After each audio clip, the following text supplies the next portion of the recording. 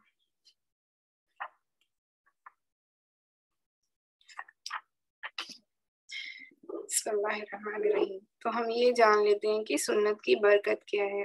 حدیث میں حضرت محمد رسول اللہ صلی اللہ علیہ وسلم نے ارشاد فرمایا، جس شخص نے میری سنت کی حفاظت کی، دل و جان سے اس کو مضبوط پکڑا اور اس پر عمل کیا، تو اللہ تعالیٰ 4 باتوں سے اس کا اکرام کرتے ہیں.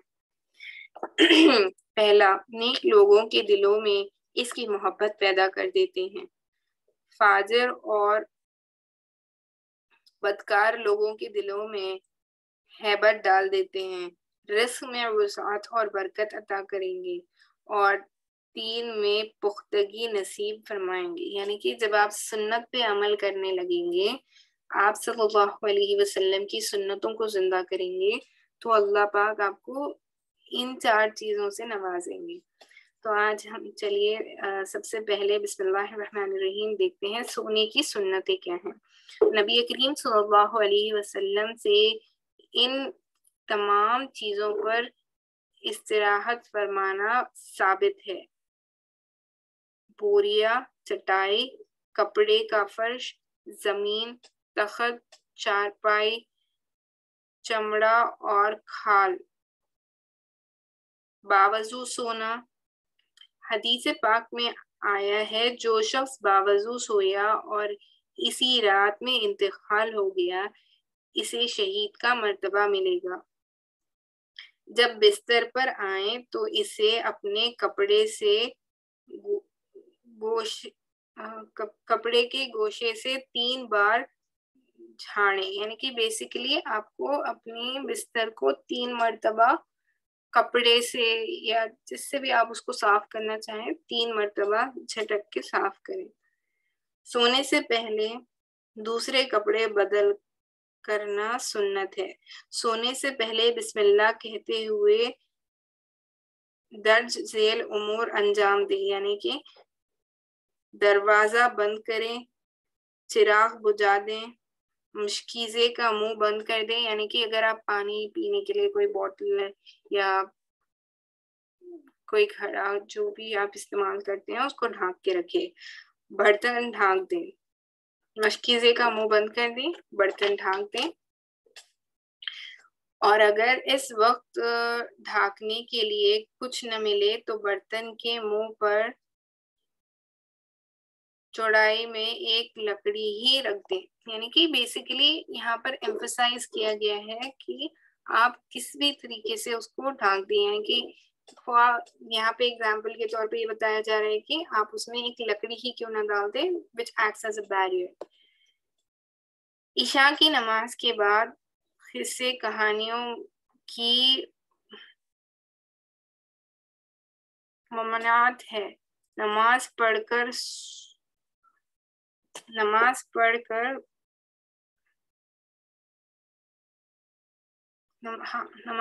کر سونا چاہیے. البتہ وعظ و نصیحت کے لیے یا روزی معاش کے لیے جاگنے کی اجازت ہے. یعنی کہ بلا وجہ جگنے کی یہ منع کیا گیا. عشاء کی نماز پڑھ کے جلدی بستر پہ جانا that is what is recommended. یعنی کہ جو ہم دیکھتے ہیں نا بچپن سے سنتے آئے ہیں دیکھتے آئے ہیں early to bed early to rise makes a man healthy wealthy and wise. تو بس ہمارے دین میں بھی اسی چیز کا ایمفسائز ہے کہ اگر آپ کو کوئی امپورٹنٹ مشغولیت نہیں ہے جو آپ کے دین سے ریلیٹڈ ہو یا آپ کے کام سے ریلیٹڈ تو آپ کو اس چیز کو کنسیڈر کرنا چاہیے کہ آپ جلد سے جلد بستر پہ جائیں. سوتے وقت ہر آنکھ میں 3 سلائی سرما لگانا عورت اور مرد دونوں کے لیے مسنون ہے. جب سونے کا ارادہ ہو تو قرآن شریف کی آیت اور سورتیں پڑھ لیے. مثلاً سورہ محمد، آیت الکرسی، سورہ ملک، تبارک الذی اور الف لام میم سجدہ جو 21ویں پارے میں ہے، اور درود شریف. اگر زیادہ نہ پڑھ سکیں تو 100 مرتبہ یا جتنا بھی آپ سے ہو سکے آپ درود شریف پڑھنے کا اہتمام کریں. اور تینوں خل یعنی کہ سورہ اخلاص، سورہ فیل اور سورہ ناس ایک بار پڑھ کر اپنے ہاتھوں پر دم کریں اور پورے بدن پر پھیر لیں. 3 بار ایسا کریں. یہ سب بخاری شریف سے ثابت ہے. اور اس کے علاوہ ایک اور ریچول جو آپ سونے سے پہلے کر سکتے ہیں جو حدیث پاک سے ثابت ہے وہ یہ ہے کہ جب آپ بستر پہ جائیں تو میں نے یہ حدیث کل ہی پڑھی تھی کہ اس کے راوی جو ہے حضرت علی رضی اللہ تعالیٰ عنہ اور فاطمہ رضی اللہ تعالیٰ عنہ ہے کہ آپ صلی اللہ علیہ وسلم ان کے گھر تشریف لائے تھے. جب انہوں نے ایک خادم کی عرضی کی تھی آپ صلی اللہ علیہ وسلم کے یہاں کہ بی بی فاطمہ رضی اللہ تعالیٰ عنہ کے ہاتھوں میں کام کرنے کی وجہ سے گٹھے پڑ جاتے تھے، اور علی رضی اللہ تعالیٰ عنہ جب پانی سینچتے کنویں سے تو ان کو سینے میں درد ہونے لگا. تو جب آپ صلی اللہ علیہ وسلم کے یہاں کچھ غلام تھے تو وہ غلام مانگنے گئے تو آپ صلی اللہ علیہ وسلم نے ان کو بتایا کہ اس سے بھی بہتر چیز کیوں نہ میں تمہیں بتاؤں کہ اگر تم سونے سے پہلے 33 مرتبہ سبحان اللہ، 33 مرتبہ الحمدللہ اور 34 مرتبہ اللہ اکبر پڑھنے کا اہتمام کرو تو تمہارے جسم میں اتنی طاقت ہوگی کہ تمہیں خادم کی ضرورت نہیں پڑے گی. تو یہ جو عمل ہے کہ آپ سونے سے پہلے یہ عمل کریں، اس سے نہ صرف آپ کو جسمانی توانائی ملے گی بلکہ یہ عمل اور آپ کی ہر نماز کے بعد جو آپ پڑھتے ہیں نا تسبیح فاطمہ، سبحان اللہ، الحمدللہ، اللہ اکبر، اگر آپ ان دونوں چیزوں کو کرنے کا اہتمام کریں تو اللہ تعالیٰ آپ کو جنت نصیب کرے گا انشاءاللہ. یہ حدیث پاک کا مفہوم تھا. انشاءاللہ آج ہم نے کوشش کی کہ ہم 8, 9, 10, 11 4 پوائنٹس کو ڈسکس کریں. We have discussed it much in detail. انشاءاللہ ہم in next week we'll continue from the point number 12 and we'll keep learning all these things. But at the end of the day, the only thing that I'll emphasize is آپ جو بھی سیکھیں اس کو اپنے عمل میں لانے کی کوشش کریں. جیسے کہ آج کا ٹیک اوے میں یہ کہوں گی کہ آپ اس بات کو اپنے اندر دل سے بٹھا لیں کہ ہمیں ایک دن دنیا سے جانا ہے اور اس دنیا میں رہتے ہوئے ہمیں آگے والی زندگی کے لیے محنت کرنی ہے. اور وہ کیسے کر سکتے ہیں؟ جو اوبلیگیشنز ہم پر ہے جیسے کہ نماز کی پابندی ہے، روزہ ہے، زکوٰۃ ہے، قرآن پاک کی تلاوت ہے، ان سب بیسک اوبلیگیشنز کو ہم پورا کرنے والے بنیں. نماز کی پابندی کریں اور قرآن مجید پڑھنے کا اہتمام کریں، چاہے پھر وہ ایک آیت ہی کیوں نہ ہو، اس کو آپ پڑھیں اور درود شریف پڑھنے کا اہتمام کریں۔ سبحان ربک رب العزت عما یصفون وسلام علی المرسلین والحمد للہ رب العالمین۔ انشاءاللہ اگلے سیشن میں ملاقات۔ جزاک اللہ۔